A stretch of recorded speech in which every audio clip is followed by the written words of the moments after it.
Hey guys, I'm gonna attempt to talk about some basketball here.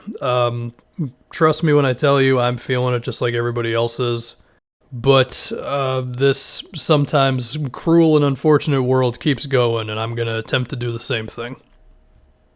So the Sacramento Kings, if it's possible to have a transition from that, decided to have Buddy Hield come off the bench and to start Bogdan.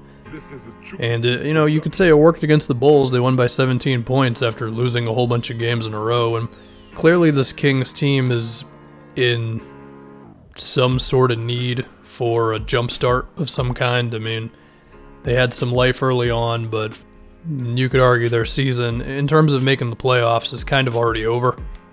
Now, they had some crap luck with the De'Aaron Fox and Bagley injuries, but still, it just hasn't gone very well. I mean, you could say Luke Walton sucks. You could say the offense isn't good enough. You could say Buddy Hield just wasn't good enough to carry a team with Fox out. Whatever.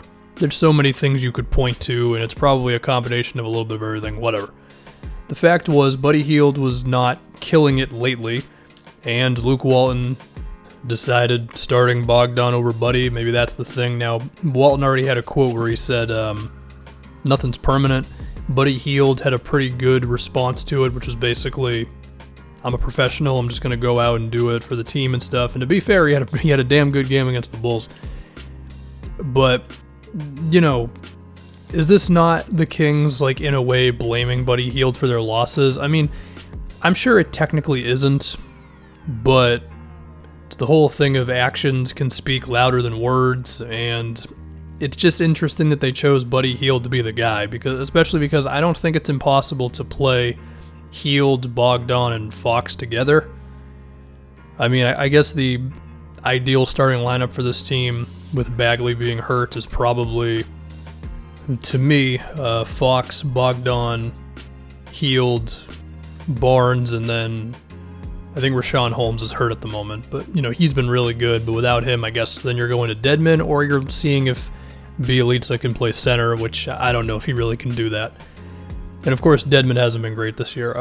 Now, one thing I've seen a little bit on the internet as well, the defense between Fox, Bogdan, and Hield wouldn't be good enough if all three of them were in there. Number one, I'm not really confident in believing that. It's not like any of those three. I mean, Fox is a very good defender on his best day, and are Bogdan and Hield bad defensive players? I don't think so. Now, they did get Bielitsa, Barnes, and Dedmon in there to start this last game, and that's probably their best defensive trio along the front line, assuming Dedmon is good. But the thing is regardless of if they go with the Fox, Hield, Bogdan thing, or they have Hield off the bench, or Bogdan off the bench for that matter, I feel like Dedmon would still be the make it or break it point for them on defense, regardless of who else is in there. So at that point, I would just put my three best offensive players in my starting lineup. So I don't know, I'm just not in the camp of believing that if you put Fox, Hield, and Bogdan together, that the Kings' defense would fall apart. And I know their lineup numbers with those three for this season are not good. I'm just going to choose to believe that if they stuck to it, it would have been fine. In terms of looking at other things, Hield, he played 22 minutes against the Bulls. The Kings did win pretty comfortably, so maybe that had something to do with it, but is that not a little alarming? Even if Buddy Hield's coming off the bench, he's got to be playing over 30 minutes a game for you. But again, they made a decision, and they won last night, so maybe this is the thing, or last game, it was a few days ago, but maybe this is the thing that jumpstarts the team, I don't know.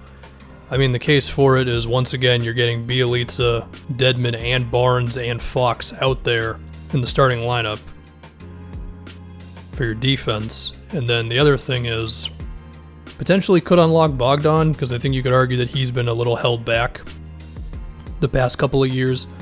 And there's a case to be made that Buddy Hield, because of his shooting, is going to be great whether he's starting or coming off the bench.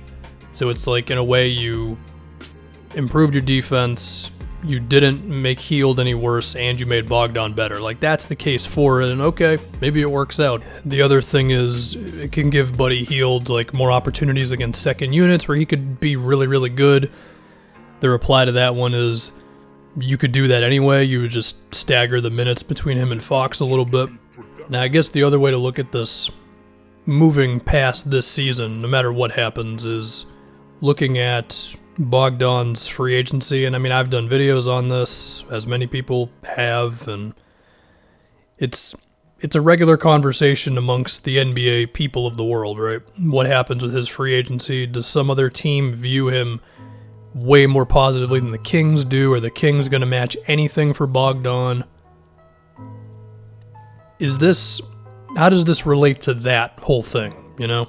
Because if they're willing to start him over Hield, then clearly they must think that Bogdan has something that he hasn't been able to show off, which I think a lot of people believe. I mean, sometimes when I watch the guy, I think he can average over 20 a game.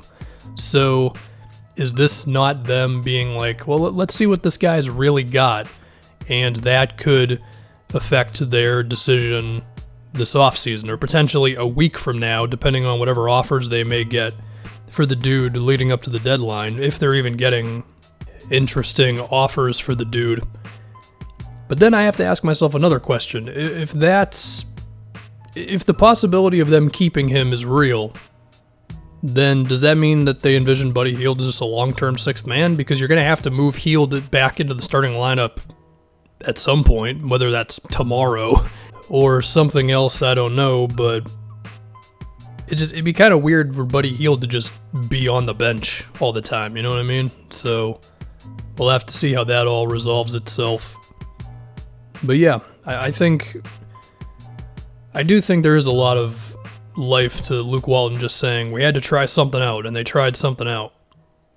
But in terms of what that means long term, we don't know. I mean, this Kings team, again, you know, it's not all their fault specifically, like the players, the coaches. I mean, it's some of their fault, definitely, but they had bad injuries, and this season, in a way, is kind of a wash for them. But when you're a team that has some interesting players, but you're not good, I think we have to always open up the idea of a major shakeup coming, and maybe that means Buddy Hield getting potentially moved, which I wouldn't really predict, but I don't know. It's the NBA. Crazier things have happened, so that's all that. And I mean, if we're going to keep going down that road for a second, then, I mean, you look at it like, what would be the Kings' one way of making a move to get themselves like a nice crop of defensive two-way guys or whatever, you know? You're not going to trade Fox and Bagley. And there's a chance they could keep Bogdan for pretty cheap, and Bogdan might be able to give them almost Buddy Hield's production at potentially a cheaper price. Hield might be the one dude. Now, I don't want this to sound like me crapping on Buddy Hield. The dude's a very good player, and I would love to have him on my team. But, again, it's the NBA, and crazy things have happened, so there's that. And also, it's the Sacramento Kings, which opens up an extra level of potential crazy things that can occur. So that's all I've got on the Buddy Hield Bogdan thing. You know, again, we try to get through this, man. I know we're all over the internet, and we're not actually in the same room as each other or anything, but we can still get through this together. So that'll do it.